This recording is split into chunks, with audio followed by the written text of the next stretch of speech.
Hi, we seen Logan. Berserker Mirage.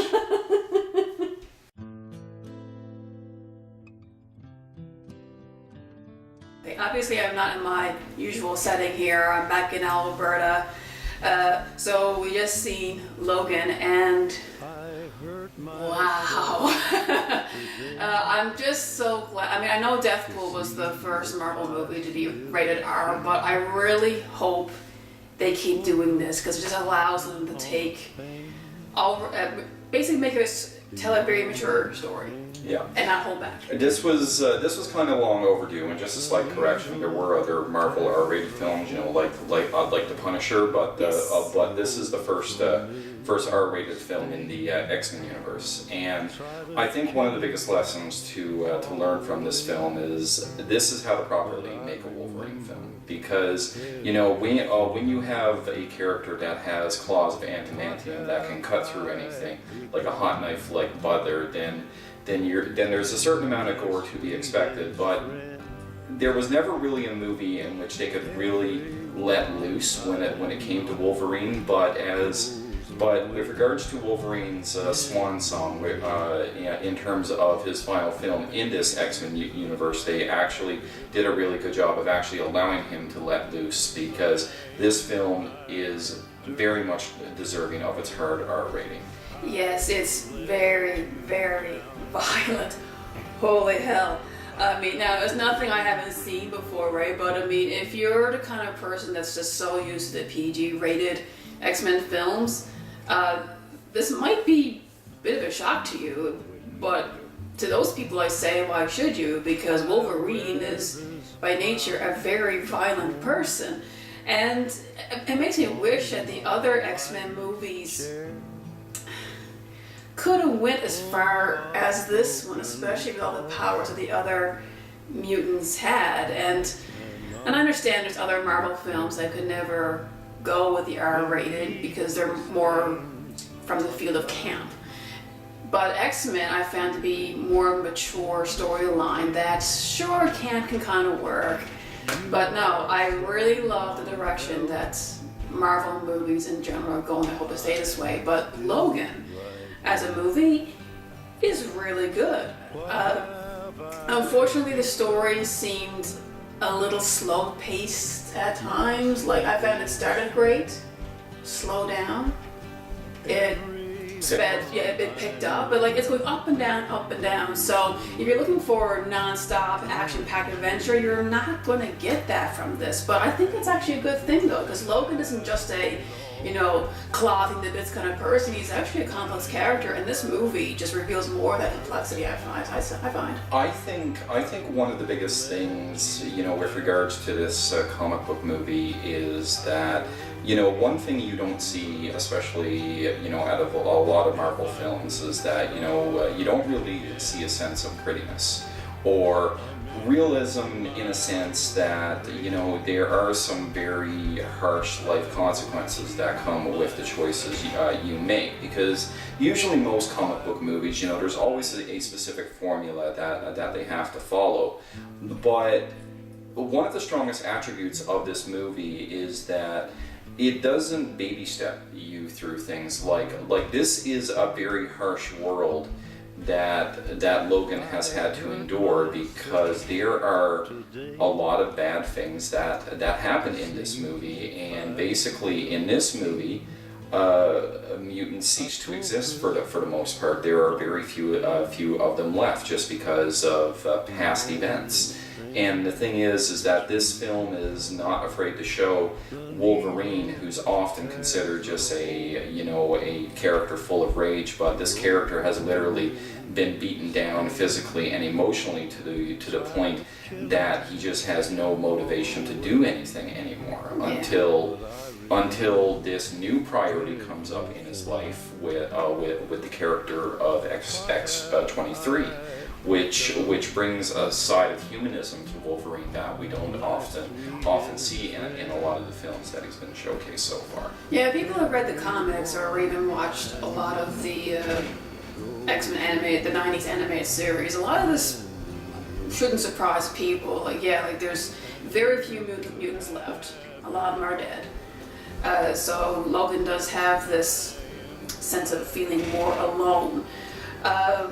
Patrick Stewart, though, Professor X, when I said that this movie is kind of jarring compared to the rest, I mean, like, I'm not kidding. Like, hearing Patrick Stewart say fuck numerous times, you know, like even for the character of Professor X, you just don't expect that. I mean, the guy never got angry in the other movies. I don't think I've ever seen Professor Xavier ever get angry.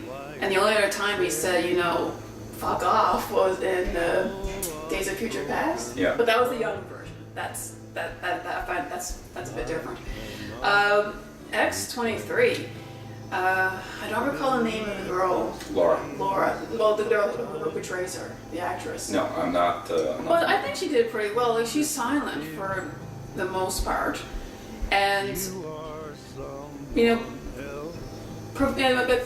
showing her emotions without any words, she did a good job. I mean, this character has a very, very disturbing past, and trying to cope with that past is.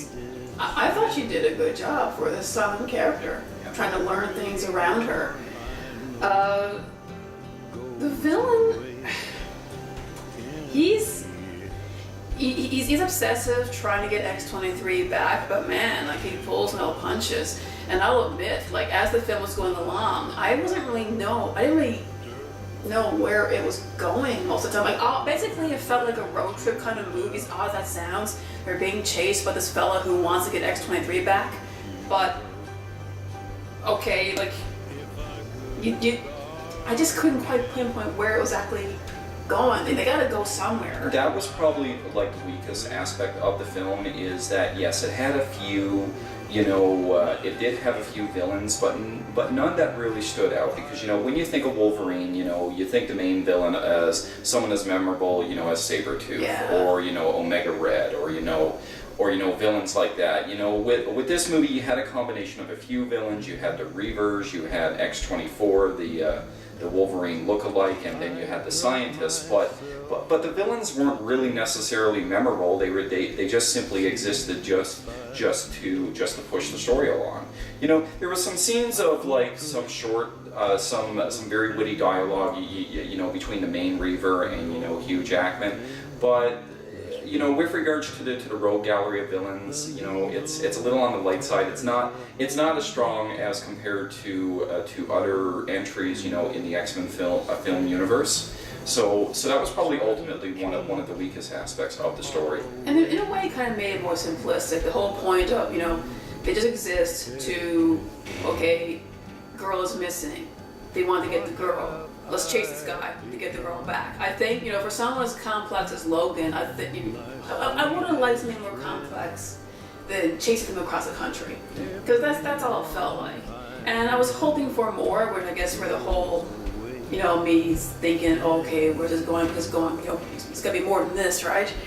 But they did an okay job with it. Again, fast pace, then slow down. It goes up and down.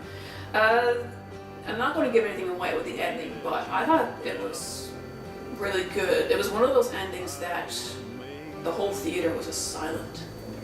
It was very, very somber atmosphere, and for the last movie, I thought that was really appropriate. Yeah. You know, it's like a way of saying goodbye to the franchise. Yeah, the movie is very surreal and in a way tragic, but it's also necessary as well, because it helps finalize a lot of points, especially with specific characters, and especially within the universe that you know, X-Men was created with regards to its films. And I just want to go back that, you know, this film is not going to sugarcoat things. It is very gritty. Like Wolverine is a very emotionally damaged and physically damaged character in this. You know, you have some good moments of humor that you know, take away, you know, from the blood curdling action and you know, the character development, and it's a welcome addition to it, because obviously Hugh Jackman and Patrick Stewart can hold their sense of humor in this film as well. But basically, for all those people that have been waiting for a Wolverine film that is not afraid to be violent, to really showcase the character for what he is, because people get killed in a lot of different ways, from decapitations to skull piercings to limbs being hacked off. Like if you want your Wolverine film violent, this is the one to watch. Yeah, because we forgot with claws coming out of his knuckles. I mean, this is what you'd expect when he goes nuts at people. So, yes, overall, I really enjoyed it. A little slow at times, but given the situations that the characters is in, it's forgivable. So, yeah, I definitely give this like an 8 out of 10 kind of score. Yeah, and it's roughly the same with me. This is the film that truly shows the essence of Wolverine and what he is really capable of, and it's a great send-off for Wolverine and as Hugh Jackman, who played the character for such a long time. Mm-hmm. Yeah, so I would say definitely see it. You're not going to regret it. I focus on the pain, the only thing that's real. The needle tears a hole, the old familiar